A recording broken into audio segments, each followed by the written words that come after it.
Ils l'appellent sorcière. Ils disent qu'elle a volé tout l'amour et l'affection que leurs parents leur donnent. Nous devons la tuer, dit Midday. Enterrons-la vivante, ajouta Bolland.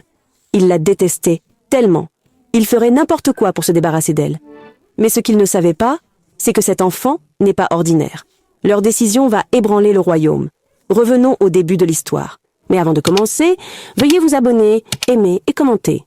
Cela m'encourage. Faites-moi également savoir d'où vous regardez. J'aimerais savoir de quelle partie du monde mes amis incroyables regardent. Profitez de l'histoire. Le soleil était très chaud dans le village d'Ileayo.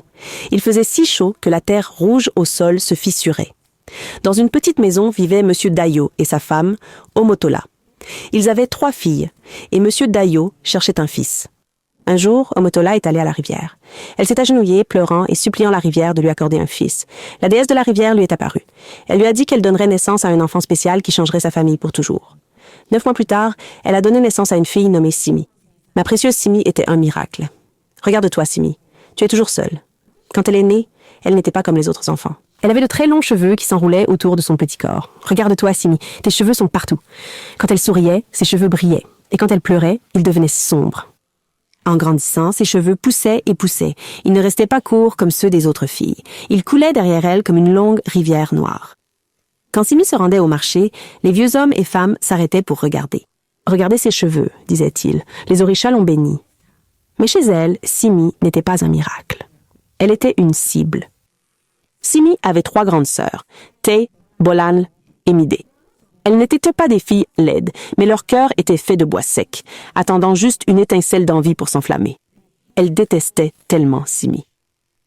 Un matin, les sœurs sont allées à la rivière pour chercher de l'eau. Simi marchait avec elles. Elle portait un pot lourd sur sa tête, mais elle marchait comme une reine. Ses longs cheveux étaient enveloppés dans un beau tissu. « Ja, regardez-la !» chuchota-t-elle aux autres. « Elle pense qu'elle est si spéciale. Elle ne frotte même pas les sols comme nous. Maman a trop peur que Simi trébuche sur ses longs cheveux. »« Ce n'est pas juste, » dit Bolland.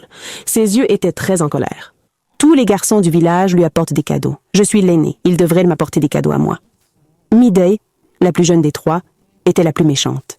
Mère et père l'aiment plus. Ils lui donnent le plus gros morceau de viande dans la soupe. Ils lui donnent la meilleure place pour dormir. Elle vole nos vies. Nous devons la faire partir. Simi ressentait les mauvaises ondes dans la maison. Elle essayait d'être très, très gentille. Elle faisait le travail de ses sœurs. Elle leur donnait ses jolies perles. Mais plus elle était gentille, plus elle la détestait. Un après-midi, le soleil était si chaud que même les lézards allaient dormir sous les rochers. Le père de Simi était à la ferme. Sa mère était au marché. Les 3 sœurs sont allées chercher Simi. « Simi, » dit-elle. Sa voix semblait douce comme du sucre, mais c'était un mensonge. « Nous sommes allés dans la brousse hier. Nous avons trouvé un endroit secret avec de grandes fleurs rouges. Nous avons pensé que tu pourrais les mettre dans tes cheveux pour être jolie pour maman. » Les yeux de Simi s'agrandirent. Elle aimait les fleurs. « Et, vraiment? Vous avez trouvé des fleurs pour moi? »« Oui, » dit Midday en tenant un panier. « Mais nous devons y aller maintenant, avant que le soleil ne se couche et que la forêt ne devienne sombre. » Simi suivit. Ils s'éloignèrent du village. Ils passèrent devant les chèvres. Ils passèrent devant les maisons. Bientôt, la forêt devint très dense. Les arbres étaient grands et les feuilles étaient partout. L'air sentait la terre mouillée. Simi se sentait un peu effrayée. « C'est très loin, » chuchota Simi. Elle tenait ses longs cheveux serrés pour qu'ils ne s'accrochent pas aux épines. « Encore un peu, » rit Bolland, mais son rire ressemblait à un aboiement méchant. Elles arrivèrent à un endroit avec de l'herbe verte et jaune. Au milieu de l'herbe, il y avait un grand trou. C'était un trou très profond. Les sœurs avaient passé 3 jours à le creuser en secret. Elles avaient travaillé dur parce qu'elles détestaient tellement Simi. Le trou était sombre et froid. « Où sont les fleurs ?» demanda Simi. Elle se pencha pour regarder. Les 3 sœurs s'arrêtèrent de marcher. Elles se retournèrent. Leur visage n'était plus doux. Leurs yeux étaient rouges de colère. « Il n'y a pas de fleurs !» cria-t-elle. Elle tendit la main et attrapa les longs et beaux cheveux de Simi. « Tu l'ignores simplement. Simi a tort cette fois. » Elle s'assit. « Ça suffit. » Simi a crié. « Tu te crois une reine ?» cria Midday. Elle poussa l'épaule de Simi. « Voyons à quel point tu es jolie quand tu es coincée dans la terre. »« S'il te plaît !» pleura Simi. Des larmes coulaient sur son visage. « Sœur, pourquoi faites-vous cela? Je n'ai rien fait de mal. »« Tu crois ça? Tu voles nos vies, » dit Bolland. Les 3 sœurs posèrent leurs mains sur Simi. Elles donnèrent une très grande poussée. Simi cria en tombant dans l'obscurité. Elle heurta le fond avec un bruit fort. Cela faisait très mal. Elle leva les yeux et vit ses sœurs. Elles attrapaient de grosses branches et des buissons. Elle les jetait par-dessus le trou pour le cacher. « Au revoir !» cria-t-elle vers le bas. « Maintenant, le village t'oubliera. » Ils retournèrent au village en pleurant à tous ceux qui voulaient bien écouter qu'un tigre les avait attaqués dans la brousse. Et parce que les cheveux de Simi étaient trop longs, elle ne pouvait pas courir vite, alors le tigre l'a attrapée et l'a mangée. Leurs parents ont presque perdu la tête en apprenant la nouvelle. Dans la brousse, la lumière a disparu. Il faisait complètement noir. Simi était allongée dans la boue. Ses beaux cheveux étaient en désordre et sales. Elle pleurait et pleurait. « Maman, papa, aidez-moi, s'il vous plaît. » Mais personne ne pouvait l'entendre. Seule la forêt écoutait. Simi resta dans le noir pendant longtemps. Elle pensait qu'elle allait mourir. Mais ensuite, elle a entendu un bruit comme si quelqu'un approchait. Simi se recula contre le mur. Elle tremblait. « Qui est là ?» demanda-t-elle. « Est-ce un fantôme ?» Un grondement sourd se fit entendre. Cela ressemblait à un grognement. Mais ensuite, cela devint un soupir. « Qui est là en bas, hein ?» dit une voix. Simi se figea. La voix était profonde et rauque, comme 2 pierres, frottant l'une contre l'autre, mais elle parlait sa langue. « Je m'appelle Simi. »« Aidez-moi, s'il vous plaît, » pleura Simi. « Tiens bon, je vais te sortir de là, » dit la voix. Simi poussa un cri en voyant à qui elle parlait, un grand singe fort. Il avait une fourrure de la couleur du charbon, mais ses yeux n'étaient pas des yeux d'animal. C'étaient les yeux d'une personne très triste. « Un singe qui parle ?» demanda Simi. Sa voix tremblait. Le singe la regarda. Il regarda ses longs cheveux sales. Il ressentit de la pitié pour elle. Simi tremblait de peur. Son cœur battait comme un petit tambour. Elle regarda le grand singe. Il avait de longs bras et un visage très triste. « Tu vas me manger ?» demanda Simi. Sa voix était très faible. Le singe secoua la tête. « Non, dit-il, sa voix était rauque comme du sable. Je ne suis pas un monstre. » Le singe entra dans le trou. Il était très fort. Il agrippa les parois de la fosse avec ses grandes mains. Il dit à Simi de grimper sur son dos et de s'accrocher fermement. Simi enroula ses bras autour de son cou poilu. Elle enfouit son visage dans son dos. Il grimpa encore et encore, sautant par-dessus les épines que les méchantes sœurs avaient jetées. Quand ils sortirent, la forêt était sombre et effrayante. Les arbres ressemblaient à des mains géantes tendues vers eux. « Je ne peux pas rentrer chez moi, » pleura Simi. « Mes sœurs vont me tuer. »« Tu veux dire que tes propres sœurs t'ont fait ça ?» demanda le singe. Le singe la regarda. Il vit à quel point elle était belle, même avec de la saleté sur le visage. « J'ai un endroit, » dit-il. « C'est une haute tour en pierre. Personne n'y va. Tu peux te cacher. » Ils marchèrent longtemps. Le singe avançait vite et Simi le suivait. Enfin, ils l'ont vue. C'était une tour très très haute. Elle n'avait pas de porte, elle n'avait pas d'escalier. Elle se tenait juste là, au milieu des arbres. « Comment entrons-nous » demanda Simi. « Tu dois aller en haut, dit-il. » Il la prit et grimpa à l'extérieur de la tour comme un lézard. Il la mit à l'intérieur d'une petite fenêtre, tout en haut. La pièce était remplie de feuilles douces et de vieilles couvertures. C'était sûr, mais Simi était triste. Elle était toute seule dans le ciel. « Je dois aller chercher de la nourriture pour nous, » dit le singe. « Mais écoute-moi, Simi, ne viens à la fenêtre pour personne, seulement pour moi. »« Comment saurais-je que c'est toi ?» demanda-t-elle. Le singe fit un bruit fort. « Hou hou clac !» Il claqua des mains 3 fois. « Quand tu entends ce son, c'est moi, » dit le singe. « Alors, tu peux m'ouvrir la fenêtre. » Les jours passèrent. Simi vivait dans la tour. Chaque matin, le singe allait dans la brousse. Il cherchait des mangues sucrées et de l'eau propre pour Simi. Chaque soir, il revenait. Hou, hou, clac. Simi entendait le signal et son cœur bondissait de joie. Elle ouvrait la fenêtre. Le singe attrapait le mur et grimpait. Le lendemain, le soleil brillait. Simi se sentait seule, alors elle commença à chanter une douce chanson que sa mère chantait. Sa voix flottait par la fenêtre jusqu'au sol de la forêt. Soudain, elle entendit des voix en colère. Je te dis, je l'ai entendu, claqua une voix. C'était Midé, la plus jeune sœur. Simi se figea. Elle rampa jusqu'à la fenêtre et regarda à travers les feuilles. Ses 3 sœurs se tenaient juste en bas de la tour. Ils portaient des paniers de bois. Simi est morte, Midé. Le tigre l'a mangée. Tu te souviens? Dit Taillé, mais elle avait l'air nerveuse. Elle regarda la tour. Cet endroit semble étrange. Partons. Non, dit Midé. J'ai entendu une chanson. Ça ressemblait à celle de cette fille. Le cœur de Simi battait contre ses côtes. Elle fit accidentellement tomber une petite pierre du rebord de la fenêtre. Clink. Elle tomba juste près du pied de Gbolali. Les sœurs levèrent les yeux. Simi retira sa tête et se cacha dans le coin sombre. Elle retint son souffle. Elle resta si immobile qu'elle se sentait comme une statue. En bas, les sœurs se disputaient depuis longtemps. Finalement, la forêt devint silencieuse. Elles étaient parties. Simi commença à pleurer. Même ici, ses sœurs la hantaient. Quand la lune apparut, Simi entendit le signal. Ou, clac, puis 3 claquements forts. Simi se précipita vers la fenêtre. Quand le singe grimpa, il faillit tomber. Simi laissa rapidement descendre ses cheveux pour lui. Le singe attrapa les cheveux et grimpa rapidement. Quand il est entré, il a vu les yeux rouges de Simi. « Elles étaient ici !» sanglota Simi. « Mes sœurs, elles me cherchent !» Le singe s'assit à côté d'elle. Il n'avait pas de mots pour réparer son cœur, alors il resta simplement silencieux.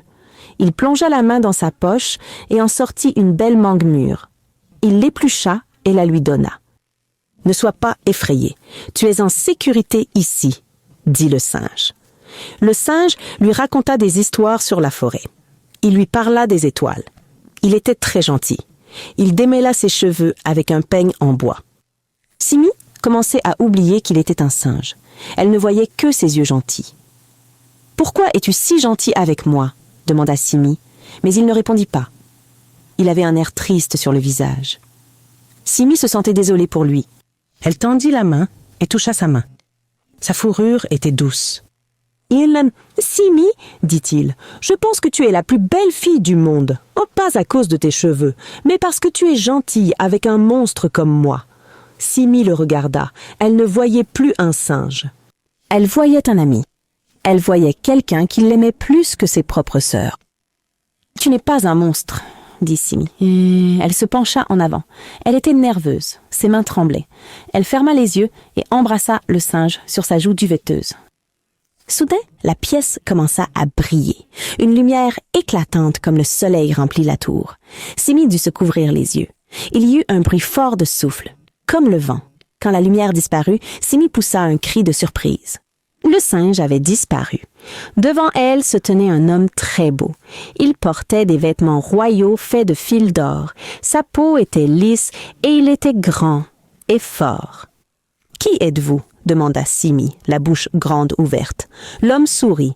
C'était le même sourire gentil que le singe avait. « Je m'appelle Prince Had, dit-il. Ton baiser a brisé les lourdes chaînes de mon âme. » « Il y a longtemps, j'étais très méchant, murmura-t-il. J'étais fier, je pensais que j'étais meilleur que tout le monde. Un esprit a vu mon cœur et a dit, si tu veux agir comme une bête, tu ressembleras à une bête. Et puis, pouf, je suis devenue un singe. Simi était si heureuse qu'elle pleura, mais au fond d'elle, elle avait aussi peur. Elle se souvenait de ses sœurs, elle se souvenait du puits. Viens avec moi dans mon royaume. Laisse-moi te donner la vie que ta famille t'a refusée. Tu seras aimé et adoré, dit le prince Had. Nous devons d'abord retourner dans mon village, dit Simi. Je veux que ma mère et mon père sachent que je suis en vie. Le prince Had lui prit la main. Nous irons et je te protégerai. Simi et le prince Had sortirent de la forêt. Le prince tenait fermement la main de Simi. Il avait l'air si courageux dans ses vêtements dorés. Simi avait l'impression d'être dans un beau rêve. Bientôt, ils virent la poussière rouge d'Iléaïo. Ils virent les maisons et le marché. Quand les gens virent Simi, ils laissèrent tomber leurs paniers. « Simi est vivante !» crièrent-ils. « La fille aux longs cheveux dorés est revenue. » La mère et le père de Simi sortirent de leur maison. Ils pleurèrent et l'embrassèrent. Ils n'en croyaient pas leurs yeux. Mais derrière eux se tenaient les 3 sœurs, Taï, Bolan et Mid. Leurs visages n'avaient pas de sourire. Leurs visages étaient gris de peur et rouges de colère. Mais Simi ne dit rien à ses parents. Elle resta silencieuse. Comment est-elle en vie? Chuchota Mide, sa voix semblable à un serpent. Regarde cet homme, siffla-t-elle. C'est un prince. Elle est tombée dans un trou et a trouvé un royaume. Ce n'est pas juste. Le prince se tenait droit. Je suis le prince Had, dit-il à la famille. Simi m'a sauvé la vie. Je veux l'emmener à mon palais. Je veux lui montrer mon royaume. Les sœurs ne pouvaient pas le supporter. La jalousie en elles grandissait tellement qu'elle semblait prête à éclater. Cette nuit-là, avant que Simi ne puisse partir pour le palais, les sœurs sont allées dans sa chambre. Simi était assise près de la fenêtre, brossant ses longs et beaux cheveux. Elle avait l'air si heureuse. « C'est né. Mes sœurs, dit Mide en entrant dans la pièce. Elle cachait quelque chose derrière son dos. C'était un couteau tranchant et rouillé. « Nous sommes tellement désolés, dit Mide, mais ses yeux étaient froids. Veuillez trouver une place dans votre cœur pour nous pardonner. » Simi se retourna pour leur sourire. « Je vous pardonne. Je vous aime tellement. Laisse-nous brosser tes cheveux une dernière fois avant que tu n'ailles au palais, dit-elle. Avant que Simi ne comprenne ce qui se passe, Mide attrapa les longs cheveux et les coupa. Les beaux cheveux de soie tombèrent au sol comme des feuilles mortes. « Maintenant tu es laide, rit Mide. Maintenant le prince ne te voudra pas. » Mais ensuite, quelque chose de terrible se produisit. L'air dans la pièce devint glacé. Les cheveux sur le sol commencèrent à bouger. Ce n'étaient plus des cheveux. Ils sont devenus verts et écailleux. Chaque mèche de cheveux s'est transformée en petits serpents verts et furieux. Les serpents étaient comme une couronne sur la tête de Simi. Ils poussaient de son cuir chevelu. Au lieu de cheveux doux, elle avait maintenant des centaines de serpents sifflant sur la tête. Simi regarda ses sœurs. Ses yeux brillaient d'une lumière étrange et effrayante. Quand Mide regarda dans les yeux de Simi, Mide se figea. Elle ne s'arrêta pas seulement de bouger, sa peau se transforma en pierre grise. Elle était maintenant une statue d'une fille figée dans un rire méchant. « Un monstre !» crièrent les deux autres sœurs. Elles sortirent de la maison en trébuchant. Simi se regarda dans un miroir et poussa un cri fort et douloureux. Elle vit les serpents se tortiller sur sa tête. Elle vit ses yeux effrayants. « Je suis un monstre !» sanglotait-elle. Elle était tellement effrayée qu'elle s'est mise à courir. Elle a couru hors du village. Elle est retournée dans la sombre brousse. Elle ne voulait pas que le prince la voie comme ça. Elle a couru jusqu'à la haute tour de pierre et a grimpé jusqu'au sommet. Elle s'est assise dans le noir, couvrant sa tête avec un vieux tissu, pleurant jusqu'à ce que ses yeux soient rouges. Soudain, elle entendit un bruit en bas. « Ouh, ouh, clac !» C'était le signal. Le prince l'avait trouvé. Simi, laisse tomber tes cheveux, appela-t-il. Je n'ai pas de cheveux, cria Simi en retour, sa voix se brisant. Va-t'en, je suis un monstre. Si tu me regardes, tu te transformeras en pierre, comme ma sœur. Mais le prince ne s'en alla pas. Il était très fort. Il utilisa ses mains et ses pieds pour grimper les murs de pierre. Il ne se souciait pas du danger. Il se faufila par la fenêtre et se tint dans la pièce. Simi était blottie dans le coin. Ne me regarde pas, supplia-t-elle. Le prince s'avança vers elle. Les serpents sur la tête de Simi sifflaient bruyamment. Ils étaient prêts à mordre. Leurs yeux étaient jaunes et méchants. Mais le prince ne regardait pas les serpents. Il regardait droit dans les yeux pleurants de Simi. « Quand j'étais un singe, tu ne t'es pas enfui, » dit-il doucement. Tu as vu l'homme à l'intérieur du singe. Maintenant, laisse-moi voir la fille à l'intérieur des serpents. Il tendit la main et prit son visage dans ses mains. Il ne se transforma pas en pierre. Pourquoi? Parce que son amour était trop fort pour toute malédiction. Il se pencha et l'embrassa doucement sur les lèvres. Dès que ses lèvres touchèrent sa peau, les serpents cessèrent de siffler. Ils commencèrent à rétrécir. Un par un, ils se transformèrent en soie douce et dorée. Ses cheveux poussèrent à nouveau, tombant jusqu'au sol, encore plus beaux qu'avant. Simi était redevenue elle-même. Le prince emmena Simi au palais, mais il n'oublia pas ce que les sœurs avaient fait. Il envoya ses gardes au village pour récupérer la statue de pierre de Mide. Il la plaça juste devant les grandes portes du palais pour que tout le monde puisse la voir. Il accrocha une pancarte en bois autour du cou de la statue.